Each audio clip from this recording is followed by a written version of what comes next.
안녕하세요. 서정적인 책방의 강수정입니다. 오늘은 제가 지난달에 읽었던 책 중에서 정말 좋았던 3권의 책을 선정해서 소개해 드릴까 하는데요. 어떤 책을 소개해 드릴지 지금부터 만나보도록 하겠습니다.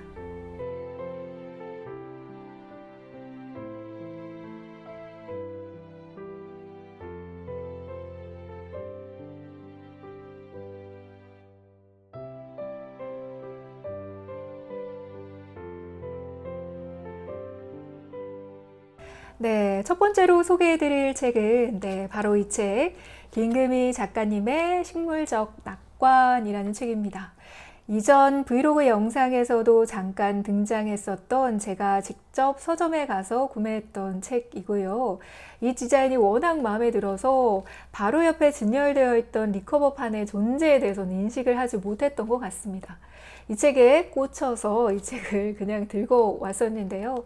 당시에 굉장히 날씨가 더워서 이 책이 저에게 더 많이 어필이 되었다라는 생각이 드는데, 요즘 날씨가 점점 서늘해지기 시작하면서 이 표지가 매력을 점점 잃어가고 있지 않나라는 생각도 듭니다. 물론 책은 너무너무 좋았는데요. 제가 이 책을 선택할 때만 해도 김금희 작가라는 이름은 매우 익숙하지만 작가의 책은 처음이다라고 생각을 했었거든요.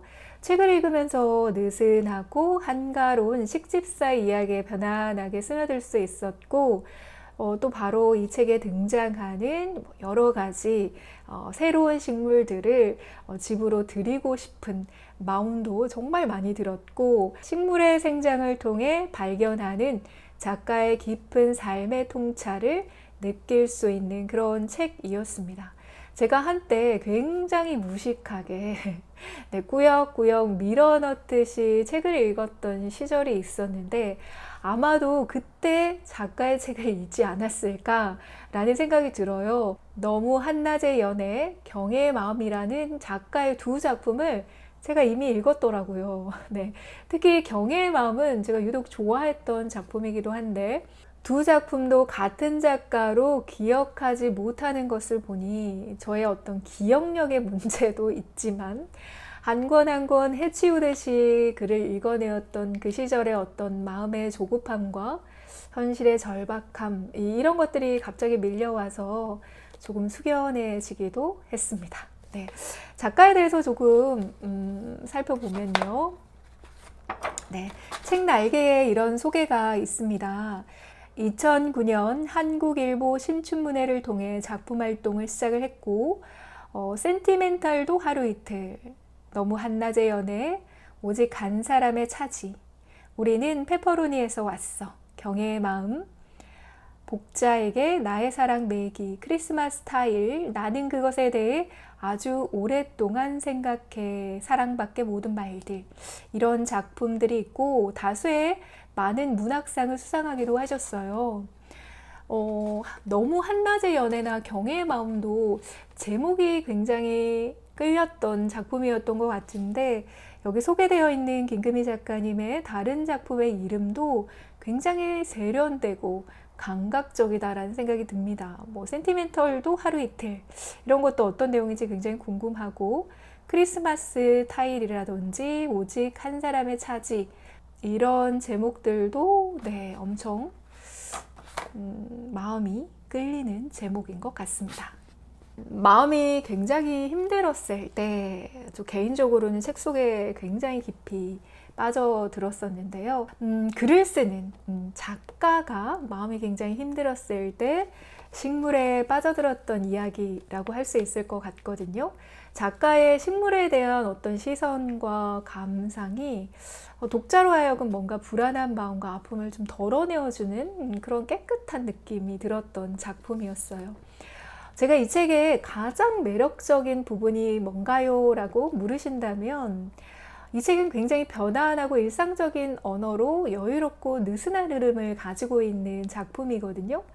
근데 편안하게 글을 읽다가 중간중간 혹은 글의 마지막을 정리하면서 만나게 되는 이런 작가의 일상에서 걷어들인 깊고 섬세한 그런 통찰의 문장을 만나는 것이 되게 매력적이었어요. 굉장히 느슨하고 여유롭게 글을 읽다가 마치 졸린말의 고삐를 바짝 당겨 지었을 때의 어떤 그런 긴장, 되게 편안하게 있다가 그런 뭔가 깜짝 놀랄 만한 그런 통찰의 문장을 만났을 때에 문장을 즐길 수 있는 즐거움, 이런 것들이 굉장히 좋았던 그런 작품이었어요. 매 주제마다 글의 어떤 비슷한 패턴의 흐름으로 이어지다가 각각의 어떤 매력적인 깊이 있는 문장들을 좀 기대하면서 읽게 되는 그런 작품이기도 했습니다. 식물이라는 존재가 자연의 일부이기도 하고요. 또한 거리적으로, 심리적으로 굉장히 가까운 곳에 존재하면서 많은 것을 공유할 수 있는 대상이기도 하고, 또 동시에 우리가 전혀 관심을 가지지 않거나 그냥 지나칠 때에는 그 존재를 느끼기 어려운 대상이다라는 생각이 들거든요. 움직이지 않고 자신의 자리에서 고요한 생존의 질서를 만들어가는 식물의 이야기와 그런 식물들 앞에 섰을 때에 타인과 세상에서 느끼게 되는 어떤 부정적인 감정이나 이런 환멸 같은 것들을 좀 씻어낼 수 있다, 이런 느낌도 굉장히 많이 들었고, 흔들리지만 흔들림이 없는 그런 존재 앞에서 또 저의 어떤 지나간 시간들을 좀 되돌아볼 수 있는 그런 시간이 되기도 했습니다.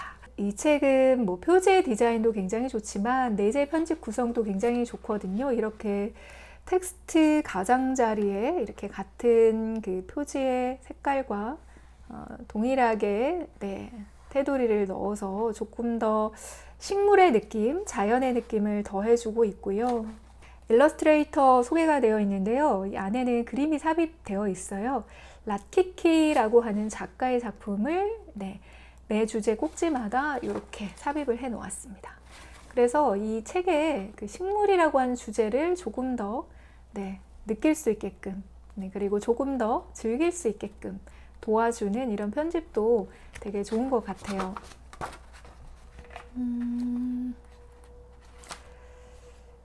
첫 번째가 식물하는 마음이라고 하는 서문으로 시작을 해요. 식물하는 마음, 이것도 되게 제목이 마음에 들더라고요. 그러면서 이런 문장으로 시작합니다. 살면서 나는 종종 식물 기르기에 빠졌다가 다시 나와 그 취미를 접어두곤 했다. 돌아보면 내가 식물에 빠져든 시기는 마음이 힘들었었던 때와 거의 비슷했다. 처음 식물 기르기에 의욕이 생겼던 건 오래전 직장 생활을 할 때였다. 라고 하는 문장으로 서문을 시작을 하고요. 이 식물하는 마음이라고 하는 이 제목도 굉장히 매력적인 것 같습니다. 이게 뭔가 이렇게 어떤 느낌이나 상황이나 생각들을 포착해서 표현을 하는 단어의 구성이 굉장히 좋은 것 같아요. 물론 글도 되게 좋은데요. 글을 또 이렇게 굉장히 멋진 제목으로 뽑아내는 작가의 능력도 굉장히 탁월하지 않나라는 생각이 드네요. 제가 기억을 더듬어 보면 너무 한낮의 연애나 경의 마음도 굉장히 좋았던 거든요. 그리고 세 번째로 만난 첫 번째 책이라고 생각했지만 이 책도 굉장히 좋아서 꼭 읽어보시기를 좀 추천해드리고, 저는 김금희 작가님의 다른 작품도 또 편안하게 만날 수 있을 것 같습니다. 첫 번째 책으로 소개해드렸습니다. 그리고 두 번째로 소개해드릴 책은 하미나 작가님의 미쳐있고 개상하며 오만하고 똑똑한 여자들이라는 책입니다. 최근에 제가 이 책을 검색하면서 미개오똑이라는 제목으로 3주년 북토크가 열렸다라는 사실을 알았어요. 그래서 여전히 작가로 또 작품으로 사랑을 받고 있구나 라는 생각을 했었는데요.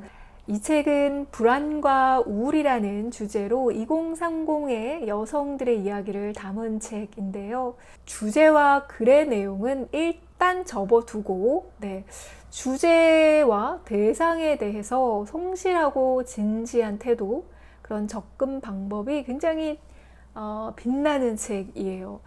이 글을 위해서 얼마나 많은 시간과 마음을 들였는지 이제 문장에서 굉장히 많이 느끼게 되고요. 보다 전문적이고 구체적인 지식과 정보에 접근하려고 노력했고, 본인의 살아있는 경험과 깊이 있는 사유가 굉장히 돋보이는 그런 책이었습니다.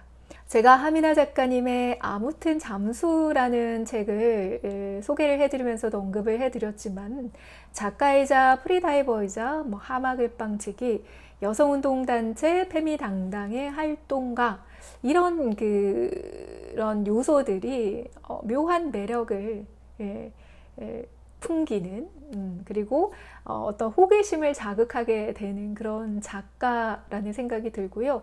웨이브 컨텐츠 더 커뮤니티도 꼭 한번 보셨으면 좋겠습니다. 우울증의 문제가 2030 세대에 국한된 문제는 아니겠죠. 저 역시도 경험했고 그리고 지금도 진행 중인 그런 이제 여성들이 가지고 있는 문제점 중에 하나일 텐데요. 작가의 삶에서 경험한 우울증, 그리고 이 우울증을 한 사람의 경험으로만 바라보지 말고 우울증이라고 하는 질병을 둘러싸고 있는 그런 사회적인, 역사적인, 문화적인 맥락을 살피는 것이 중요하다라는 것을 이제 강조하고 지적하고 있는 책이고요. 그리고 이 우울증이라는 것을 개인적인 문제로만 바라보았을 때 그것을 해석해내는 것이 개인의 환경과 개인적인 특정이라는 것에 국한되어서 바라볼 수밖에 없고 그 이상의 접근과 변화를 모색해 나가는 데 있어서는 굉장히 어려울 수 있다라는 이야기도 함께 담고 있습니다. 2030 세대는 도대체 왜 우울할까라고 이야기를 하는 그런 사회, 역사, 문화적 맥락에서 들여다보면서 작가가 가지고 있었던 제2형 양극성 장애 진단자로서의 현실적이고 직접적인 이야기들, 그리고 우울증을 앓고 있는 2030 여성들을 직접 인터뷰하면서 담아낸 생생한 이야기가 이 책의 주를 이루고 있고요. 정신과에서 경험했던 불편한 이야기들, 그리고 페미당당에서 이제 여성운동 단체 활동가로 활동하면서 경험했던 여성을 향한 폭력과 그리고 그것을 경험하면서 본인이 가지고 있었던 감정들, 그리고 31명의 인터뷰의 이야기, 그리고 작가가 석사 논문을 쓰면서 우울증 측정 도구를 주제로 논문을 썼는데 그와 관련되어 있는 정신의학적인 전문적인 지식들, 이런 것들이 굉장히 잘 이제 엮어져서 어떤 주제를 굉장히 잘 드러내는 책이고요. 굉장히 긴 2년이라는 시간 동안 엄청 이제 에너지와 노력과 정성을 들인 책이다라는 것을 느낄 수가 있는데요. 이 책은 굉장히 좀 전문적으로 접근하려고 많이 노력했던 글이기 때문에 책의 뒤쪽에 본인이 참고했던 문헌이나 연구 자료, 관련 책들이 이렇게 리스트화되어서 소개가 되어 있거든요. 이것만 보더라도 이 책을 위해서 이 작가가 얼마나 노력을 했는지를 또 가늠할 수 있어서 또 숙연해지기도 한 것 같고, 책을 읽으면 읽을수록 작가에 대해서 엄청 응원하고 지지를 보내는 마음이 생겨나는 그런 책이기도 했습니다. 이 책에 굉장히 좋은 문장들이 많거든요. 그래서 제가 따로 아이패드에다가 기록을 해 놓았거든요. 좀 내용이 많아가지고 필사로는 도저히 해결이 되지 않아서 좋았던 부분들을 조금 소개를 해드리면, 이 책의 7장은 자살이라고 하는 주제의 글인데요. 이런 문장이 있습니다. 자살이란 주제로 어떤 한 분을 인터뷰했던 내용에서 발췌를 한 부분인데요.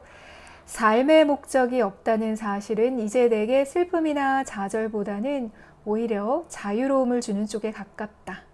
삶이 어딘가로 향하지 않고 그저 살아가는 것이라면, 그리하여 모든 순간과 선택과 행동과 만남에 우열이 없고 동등하다면, 매 순간이 똑같이 가장 중요한 순간이며 그저 순간을 살아가는 것 자체로 제 몫을 다하는 것이다. 아마도 내가 분출할 수 있는 공격성이란 게 나를 향해서만 있어 온 것 같다라고 하는 인터뷰의 내용이었어요. 엄청 공감이 되더라고요. 이제 삶의 목적이 없다는 게 오히려 자유로움을 준다라는 것, 이것도 굉장히 좀 공감이 되는 부분이었고요.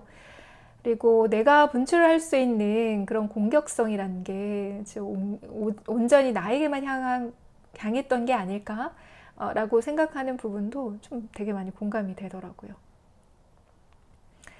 그리고 9장은 회복에 대한 이야기고요. 또 이런 문장이 있습니다. 상처를 쉽게 이해하는 건 어떤 의미에서는 당사자가 가진 고통의 고유함이 존중되지 못하는 일이기도 하잖아.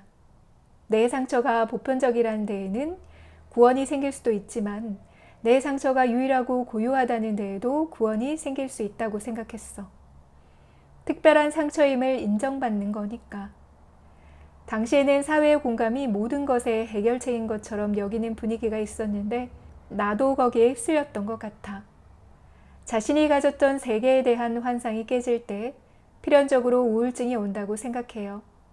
내가 믿는 대로 내 모습을 비춰서 세상을 보는 게 아니라 어떤 사물이나 타인이 존재하는 모습 그대로를 보려면 꼭 필요한 과정인 거죠.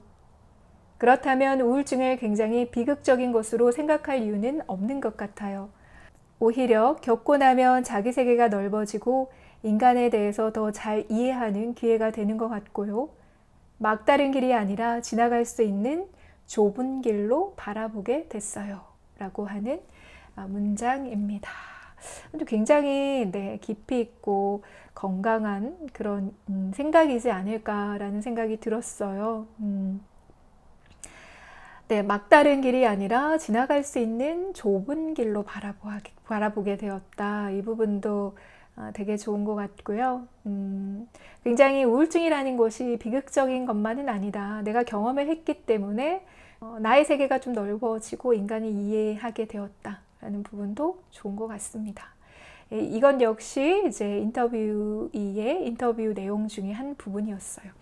이렇게 좀 우울증을 경험했던 분들의 이야기와 그들의 어떤 생각을 정리한 글들이 마음에 와닿는 것이 굉장히 많아서 저는 이제 40대이지만 같은 세대, 같은 나이에 2030 여성들이 이 글을 읽었을 때는 조금 더 이제 큰 파동으로 다가갈 것 같고 우울증을 경험하고 있는 사람들에게 좀 현실적이면서도 굉장히 직접적인 경험의 이야기가 공감대를 이루면서 본인이 어떤 경험하고 있는 이 우울증을 좀 다르게 볼 수 있는 계기, 그리고 조금 더 극복하기 위한 어떤 에너지가 생기지 않을까.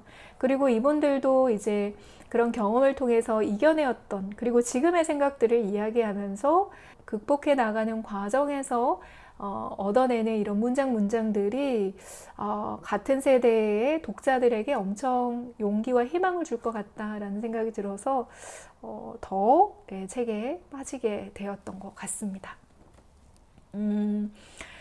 조금 더 이제 얘기를 해드리고 싶은 부분은 이런 정신질환과 관련되어 있는 교육이나 뭐 프로그램이나 정책 같은 것들이 굉장히 많이 확대되어 가고 있는데요. 근데 저는 조금 약간 주목했던 부분이 이게 어떤 국제적인 용어로서 WHO가 이제 이야기하고 있는 부분이 정신질환 속에서의 회복이라고 하는 용어를 사용을 한대요. 그런데 이게 예전에는 정신질환으로부터의 회복이라고 이야기를 했었던 것이 이제 정신질환 속의 회복이라고 바뀌어가고 있다라는 거예요. 그러면서 정신질환 속에서의 회복을 Recovery in Mental Illness라고 표현이 되고요.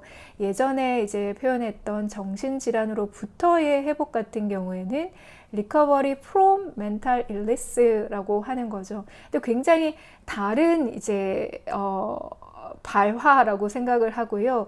완전히 이제 그 정신질환을 인식하고 그것을 위한 어떤 대책 마련에 있어서의 굉장히 큰 패러다임의 변화라고 생각을 하고요. 저 역시도 정신질환 속에서의 회복이라는 것이 조금 더 적합하겠다라는 생각이 들더라고요. 그래서 굉장히 유의미한 변화가 일어나고 있다라는 측면에서도 이 책과 관련되어 있는 다양한 의견과 메시지가 많이 드러나고 있고 그런 드러남에 의해서 여러 가지에 반영되고 있다라고 하는 또 굉장히 좋은 시그널인 것 같아서도 저는 뭐 굉장히 의미 있고 기분 좋은 소식이었습니다.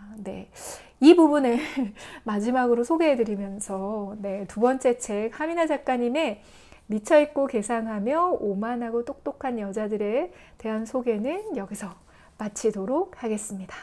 세 번째로 소개해드릴 책은 바로 이 책 1인칭 가난이라고 하는 안온 작가님의 책인데요. 이 책은 제가 그 모임에서 함께 읽었던 책이라 도서관에서 빌려서 읽었는데요. 읽고 나서 굉장히 좋아서 책을 주문해 놓은 상태여서 아마 다음 언박싱 영상에서도 한 번 더 언급을 해드릴 수 있을 것 같은데요. 가난이라고 하는 주제가 주는 그 어떤 그 감정들이 있습니다. 슬픔이나 고통일 수도 있고요. 때로는 뭐 죄책감이라든지 불편함, 혹은 어떤 사회적, 구조적 안에서 이 문제를 해결해야 한다라고 하는 건강한 측면의 이야기가 될 수도 있을 텐데요. 이 책을 읽으면서 제가 걱정했던, 우려했던 그런 가난에 대한 불편한 감정을 많이 느끼지는 않았고요.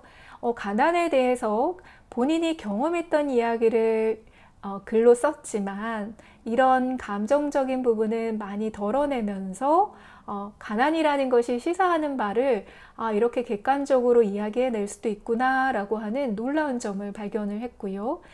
두 번째로는 이 작가가 굉장히 글을 잘 쓴다. 그래서 이 글 잘 쓰는 글 자체로서의 감상도 굉장히 크고 가난이란 이야기를 굉장히 글을 잘 쓰는 사람의 작가가 썼기 때문에 조금 더 가볍게 객관적으로 또 들여다볼 수 있지 않았을까 하는 생각도 들었어요. 그래서 저 굉장히 적극적으로 좀 추천해 드리고 싶은 그런 책이고요. 1인칭 가난이라고 하는 제목에 들어가 있는 1인칭이라고 하는 단어가 주는 의미도 굉장히 큰 것 같습니다. 본인이 경험한 자신의 이야기를 썼다라는 거죠. 그래서 오히려 굉장히 더 감정적으로 빠질 수 있지만 그렇지 않다라는 것이 좀 놀라운 지점이었고요. 가난이라는 것을 경험해 본 사람들은 그것이 얼마나 힘들고 고통스럽고 아픈 건지 알 수 있을 거라고 생각을 하거든요. 가난이라는 이야기를 1부터 100까지 뭐 자세하게 구구절절 이야기하지 않아도 저는 그냥 단순한 한 문장이나 한 단어만으로도 굉장히 깊이 있게 다가오는 감정이라고 생각을 하거든요. 이 작가님 같은 경우는 20대이신데요. 20년 동안 기초생활수급자로서 생활을 하다가 20년이 지난 후에 그것을 극복했다라는 이야기를 하죠. 그래서 기초생활수급자라고 하는 그 단어만으로도 그 가난의 어떤 깊이와 힘듦과 아픔을 좀 가늠할 수 있고요. 뭐 전에 소개해드렸던 하미나 작가님 같은 경우는 가난에 대해서 직접적으로 글을 쓰진 않았지만 본인의 책에서 본인의 가난에 대해서 자주 언급을 한대요. 예를 들면 하미나 작가님 같은 경우에는 본인이 이제 잠을 자는 집에 쥐가 기어다녔다라고 표현을 합니다.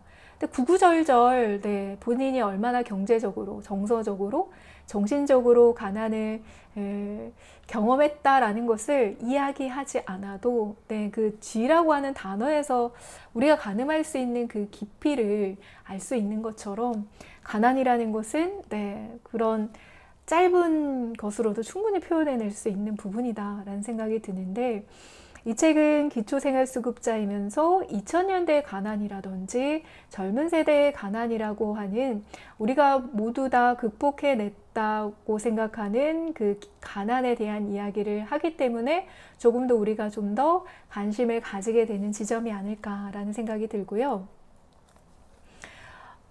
제가 이 책을 읽으면서 초반부터 엄청 몰입을 해서 읽었던 페이지가 있는데요. 그 부분을 조금 읽어봐 드리면 18페이지에 이런 문장이 있어요. 노골적인 냉대와 맞닥자는 동정의 눈빛은 한 번 겪으면 잊기 힘들다. 나는 그 눈빛이 어린은 전조를 파악할 수 있는 어른으로 자랐다. 눈빛은 미간에서 시작했다. 억지로 웃는 입꼬리로는 숨길 수 없는 가난에 대한 혐오가 서린 미간. 눈이 먼 아빠를 부축해 행정복지센터에 가는 날마다 진지함을 가장한 그 미간을 보았다. 직원은 초등학생인 나를 자기 자리 앞에 세워두고 질문했다. 아버지가 진짜 눈이 안 보이는 게 맞지? 어머니가 진짜 교통사고 때문에 종교직으로 일하지 못하는 것도? 지난달에 행정복지센터에서 받은 쌀은 진짜 내가 먹었고? 너 진짜 이 집에서 사는 거 맞지? 그치? 그들은 내게 진짜가 맞느냐고 되풀이해서 물었다. 가난이 진짜가 아닐 수가 있나? 가짜 가난을 만나면 따지고 싶다. 할 짓이 없어서 가난을 도둑질 하느냐고. 하다 가난마저 진정성 배틀을 붙이는 거냐고 라고 하는 문장이었어요. 어렸을 때 경험했던 그 미세한 감각을 통해서 어른들로 받았던 슬픔과 냉대의 기억이 또 굉장히 슬픔으로 묻어있는 그런 문장이면서 약간 제가 좀 분노를 일으켰던 것은 2000년대에도 여전히 이런 일들이 일어났었구나. 내가 굉장히 어렸을 때 혹은 우리가 과거에 있었던 일들에 대해서 분노했던 일들이 여전히 이어지고 있구나라는 것에 조금 놀랐었습니다. 근데 가난이든 혹은 그 외에 다른 사회적 문제이든 그것을 해결해 나가고 이제 뭐 극복해 나가는 과정에서의 제도적, 정책적 프로그램과 제도들은 굉장히 다양해지고 확대되어 가고 있지만 그것을 집행하는 과정에서 담당자와 그러한 혜택을 받는 어떤 대상자 간의 커뮤니케이션 스킬에 있어서의 중요한 어떤 매뉴얼은 여전히 부재한 상태구나라는 부분에 대해서 좀 놀랐어요. 어떤 문제에 대해서 경제적인 지원과 어떤 제도를 마련해 나가는 것과 동일하게 그것을 대하는 자세와 태도에 있어서도 분명히 성숙을 같이 해야 할 텐데 그것이 같이 가지 못한다라는 것이 많이 아쉽더라고요. 행정복지를 담당하는 담당자가 갖추어야 되는 자질이나 그 대상자를 대할 때에 필요한 이제 매너라든지 애티튜드 같은 것들이 필요한데 그것이 이제 잘 지켜지지 않는다라는 사실, 그리고 혹시 지금 또 2020년대에 여전히 그런 것들이 반복되고 있지는 않을까 하는 염려 같은 것들도 많이 생각이 났고요. 제가 다시 말씀드리는 멸균 우유와 같은 이 작가님께서 이제 초등학교 때 한 달에 한번 받아갔던 그 우유 한 박스 때문에 항상 이제 아이들이 방과 후에 학교 주변에 많이 없을 때에 그 우유를 가지고 집에 갔다라고 하는 에피소드가 있거든요. 그런데 학교에서 이제 마지막 그 수업이 끝나는 시간에 선생님께서 호명을 하는 거죠. 몇 번 남아라.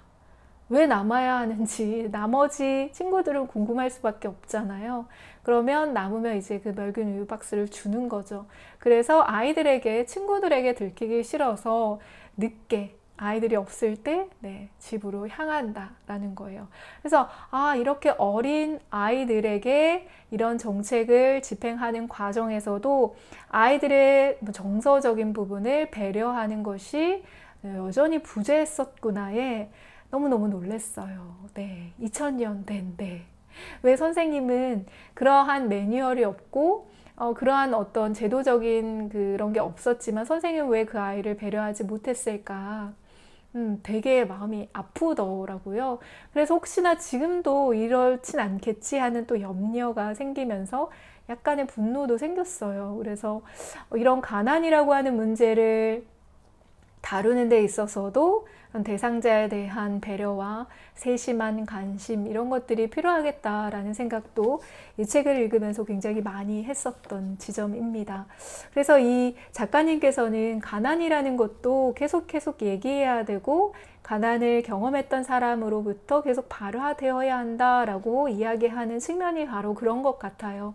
그런 것이 이야기가 되고 계속 회자가 되어야지 이 문제점에 대해서도 고민할 수 있고 또 좋은 방향으로 이제 모색해 나갈 수 있지 않을까. 그리고 이 부분에 대해서 관심을 갖지 않았던 분들도 조금씩 관심을 가지고 또 목소리를 키워낼 수 있지 않을까라는 생각이 듭니다. 네. 이 책은 편집도 되게 유독 눈에 띄는 것들이 많은데요. 이렇게 이제 작가의 경험에 있어서 감성적으로 혹은 자신의 글로 쓴 검정색 글 위에 이것을 제도적으로 혹은 뭐 연구의 문헌으로 또 객관적인 사실로 풀어내어 있는 빨간색으로 조금 더 구체적으로 설명을 해주면서 이 두 가지 대비되는 상황들을 독자로 하여금 조금 더 뚜렷하게 경험할 수 있게 편집을 해 놓았습니다. 그래서 이렇게 분홍색으로 편집한 부분들도 굉장히 색다르고 저는 굉장히 좋았고요. 그리고 이 책에서 이야기하고자 하는 주제와도 굉장히 잘 맞는 편집이라고 생각을 했었어요.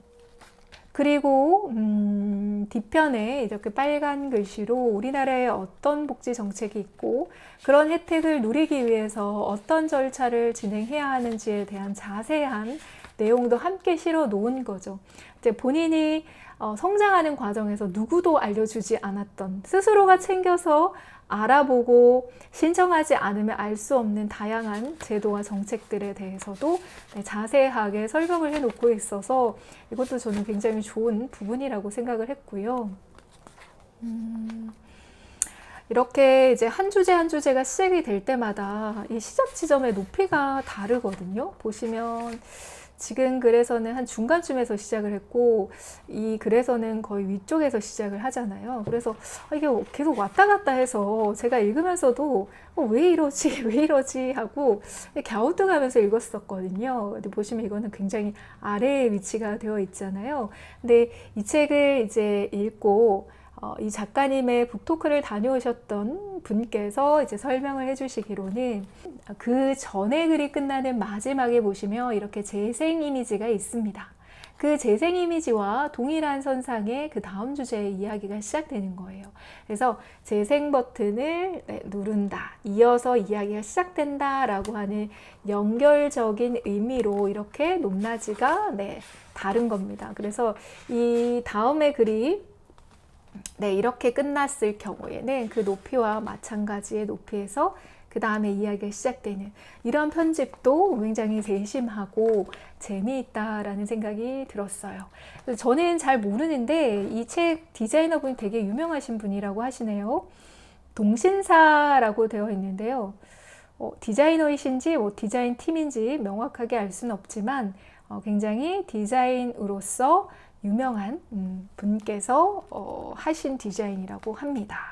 그래서 조금 더 이 책이 빛나지 않을까라는 생각이 들고, 저는 가난에 대한 이야기를 한 책이지만 이 책을 읽으면서 슬픈 감정, 고통스러운 감정, 아픈 감정 이런 것보다는 오히려 저는 뭔가 에너지가 생겨나고 뭔가 용기가 생겨나고 뭔가 할 수 있겠다라고 하는 희망적인 메시지가 좀 더 크게 다가와서 이 책을 읽는데 불편하지 않고 또 꽤 유쾌하게 읽어갔던 것 같은데요.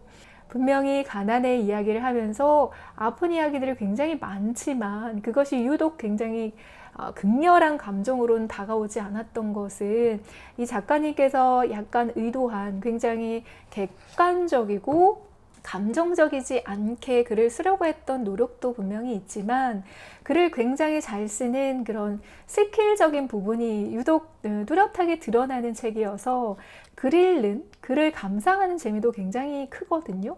그런 글 읽는 감상이 그런 슬픔을 조금 희석해내는 그런 힘도 있는 것 같고, 조금 더 부연 설명을 해드린다면 예를 들면 제가 존 버거라든지 비비언 고닉 두 작가를 좋아하는 편인데요.